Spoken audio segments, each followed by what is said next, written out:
Assalamualaikum warahmatullahi wabarakatuh. Selamat pagi. Kami dari kelompok 5 yang beranggotakan Ahmad Rijal Alwi, Bella Nurfamelia, Saya, Diah Nurvitasari, Jakarta Pradana, Linda Yulianti, akan mempersembahkan video pembelajaran mata kuliah semantik. Sebelum itu, di dalam semantik, kata atau leksem dalam setiap bahasa dapat dikelompokkan atas kelompok tertentu berdasarkan kesamaan ciri semantik yang dimiliki kata itu.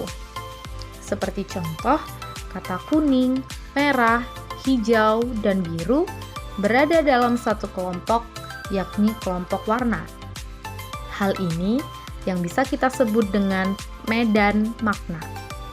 Sebaliknya, setiap kata atau leksem dapat pula dianalisis unsur-unsur maknanya untuk mengetahui perbedaan makna antara satu kata dengan kata lainnya yang berada dalam satu kelompok.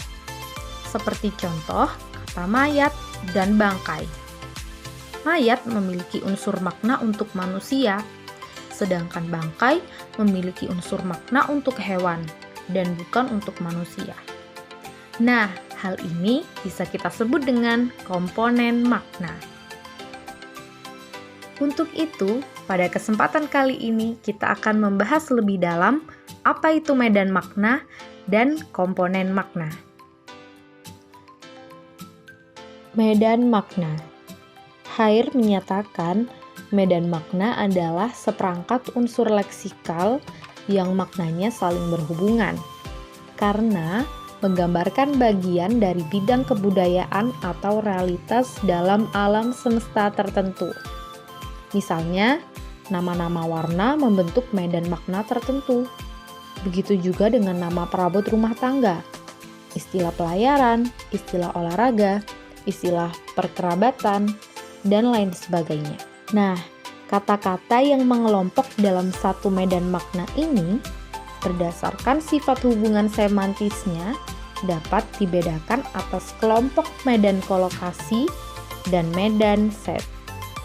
Medan kolokasi menunjukkan pada hubungan yang sintakmatik yang terdapat di antara kata-kata atau leksem-leksem atau unsur-unsur leksikalnya.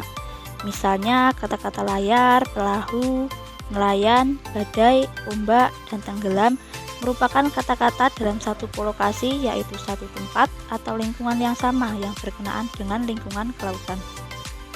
Kata lahar, lereng, puncak, curam, dan lembah berada di lingkungan pegunungan, dan supir Metro Mini menginstruksikan kepada kernet agar meminta ongkos ke penumpang di lingkungan darat dalam Metro Mini.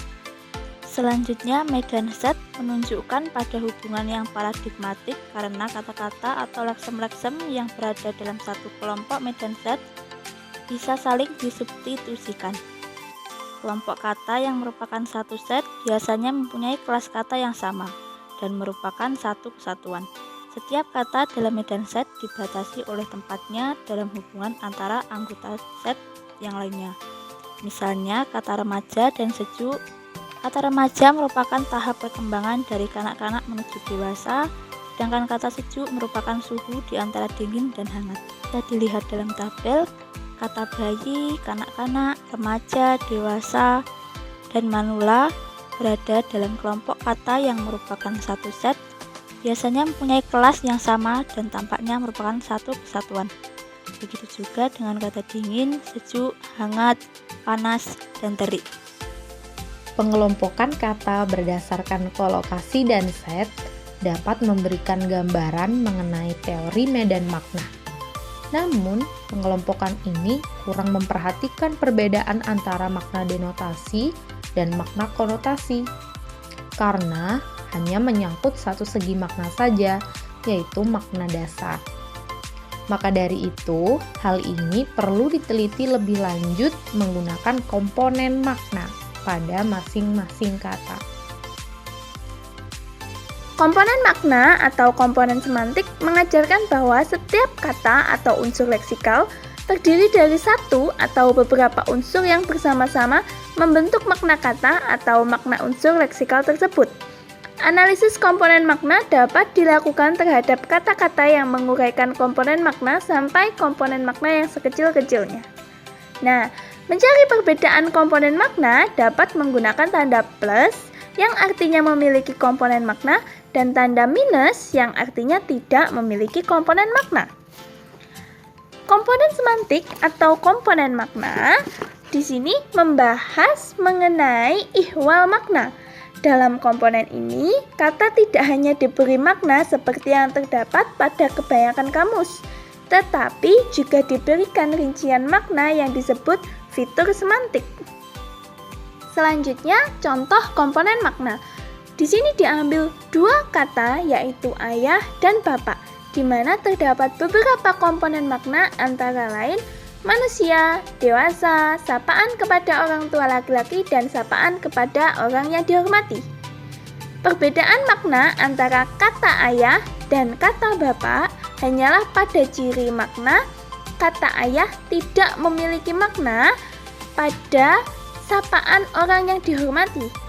Penggunaan dalam konteks kalimat ini dapat dilihat pada contoh di bawah ini, yaitu kami menghadap Bapak Gubernur di kantornya. Sekilas, kata ayah dan kata bapak memiliki makna yang sama. Tapi pada contoh yang sudah saya paparkan bahwa kata bapak tidak dapat ditukar dengan ayah. Dan dengan demikian jelas terlihat perbedaan makna yang diketahui melalui analisis komponen makna. Berikut cara menganalisis komponen makna. Yang pertama adalah memilih seperangkat kata yang secara intuitif kita perkirakan memiliki hubungan. Nah, di sini kami memakai kata ayah dan kata bapak. Selanjutnya, mendaftar semua ciri spesifik yang dimiliki oleh rujukannya. Misalnya di sini, kata ayah memiliki ciri spesifik yaitu manusia, dewasa, sapaan kepada orang tua laki-laki, dan lainnya. Kemudian, kata bapak memiliki ciri spesifik seperti manusia, dewasa, orang tua laki-laki, dan orang tua yang dihormati. Setelah didaftar semua ciri spesifiknya, kemudian kita tentukan komponen yang dapat digunakan untuk kata yang lain. Misalnya pada kata dewasa dan manusia. Ini bisa juga dimiliki oleh kata sapaan yang lain, misalnya ibu, kakak perempuan, bibi, dan lainnya. Selanjutnya, menentukan komponen diagnostik yang dapat digunakan untuk setiap kata. Misalnya, pada komponen kata manusia dimiliki oleh ayah dan bapak, seterusnya hingga pada komponen makna sapaan yang dihormati. Ini dimiliki oleh bapak saja, tetapi tidak untuk kata ayah. Kemudian kita cek lagi data langkah pertama, apakah sudah benar. Selanjutnya yang terakhir, kita deskripsikan komponen diagnostiknya menjadi dalam bentuk matrik seperti yang kita paparkan ini. Nah, analisis pada tabel ini biasa disebut dengan analisis biner oleh para ahli. Ini diterapkan untuk membedakan makna suatu kata dengan makna yang lainnya. Kemudian hal-hal penting mengenai komponen makna. Yang pertama, ada pasangan kata yang satu diantaranya lebih bersifat netral atau umum, sedangkan yang lain bersifat khusus. Misalnya, pasangan kata siswa dan siswi. Kata siswa lebih bersifat umum dan netral karena dapat termasuk pria dan wanita. Sebaliknya, kata siswi lebih bersifat khusus karena hanya mengenai wanita saja. Yang kedua, ada kata atau unsur leksikal yang sukar dicari pasangannya karena memang mungkin tidak ada. Tetapi ada juga yang memiliki pasangan lebih dari satu. Contoh yang pertama, contoh yang sukar dicari pasangannya adalah kata-kata yang berkenaan dengan nama warna. Contoh yang kedua yaitu contoh yang pasangannya lebih dari satu, yaitu berdiri. Misalnya kata berdiri bukan hanya bisa dipertentangkan dengan kata tidur, tetapi bisa saja dengan kata tiarap, rebah, duduk, jongkok, dan berbaring. Hal penting yang terakhir, kita seringkali sukar mengatur ciri-ciri semantik itu secara bertingkat. mana yang lebih bersifat umum, mana yang lebih bersifat khusus. Contohnya, ciri jantan dan dewasa. Mana yang lebih bersifat umum antara jantan dan dewasa? Bisa jantan, tetapi juga bisa dewasa. Sebab tidak ada alasan bagi kita untuk menyebutkan ciri jantan lebih bersifat umum daripada dewasa. Begitu juga sebaliknya, karena ciri yang satu tidak menyiratkan makna yang lain. Kemudian untuk penjelasan kelompok kami yang terakhir mengenai manfaat komponen makna. Yang pertama, mencari perbedaan bentuk bersinonim. Contoh kata kandang, istana, pondok, rumah, keratin, dan wisma. Kata tersebut bersinonim dengan makna dasar atau makna denotatif tempat tinggal. Yang kedua, membuat prediksi makna gramatikal, afiksasi, reduplikasi, dan komposisi. Yang ketiga, meramalkan makna gramatikal.